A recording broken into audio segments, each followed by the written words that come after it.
வணக்கம். நான் அப்துல் கலாமை பற்றி பேச வந்துள்ளேன். அப்துல் கலாம் அவர்களின் வாழ்க்கையும் சாதனைகளும் மாபெரும் சிந்தனையை வளர்க்கும் ஒரு நூல் போல உள்ளன. அவர் 1931ஆம் ஆண்டு அக்டோபர் 15ஆம் தேதி ராமேஸ்வரத்தில் பிறந்தார். சிறப்பான மாணவனாக வளர்ந்து அடுத்த 10 ஆண்டுகளில் இந்தியாவின் சிறப்பான விஞ்ஞானியாக உருவெடுத்தார்.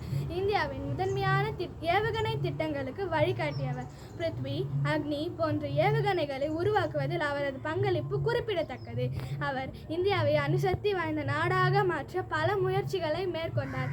இந்தியாவின் ஏவுகணை மனிதன் என்று அழைக்கப்பட்ட அவர் 2002 முதல் 2007 வரை இந்தியாவின் 11வது குடியரசுத் தலைவராக பணியாற்றினார். அவரது தலைமை காலத்தில் இளைஞர்களுக்கு ஊக்குவிப்பது அவரது வழக்கம். அவர் கல்வியை முக்கியமாக கருதி குறிப்பான மாணவர்களுக்கு உயர்ந்த கனவு காணும் வல்லமை இருக்கும் என்று நம்பினார். எண்ணங்களை செயலில் பாராட்டும் என்று அவரது வரிகள் இன்னும் மக்களின் இதயங்களில் ஒலிக்கின்றன.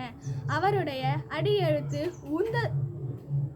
உந்துதலானது, எளிமையானது, ஆனால் ஆழமானது. அப்துல் கலாம் அவர்கள் வாழ்க்கையின் முடிவிலும் மாணவர்களுக்கிடையே இருந்தார்.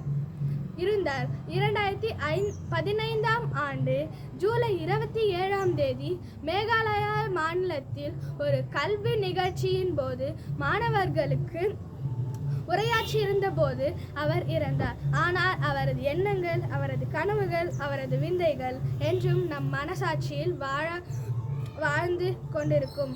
நன்றி.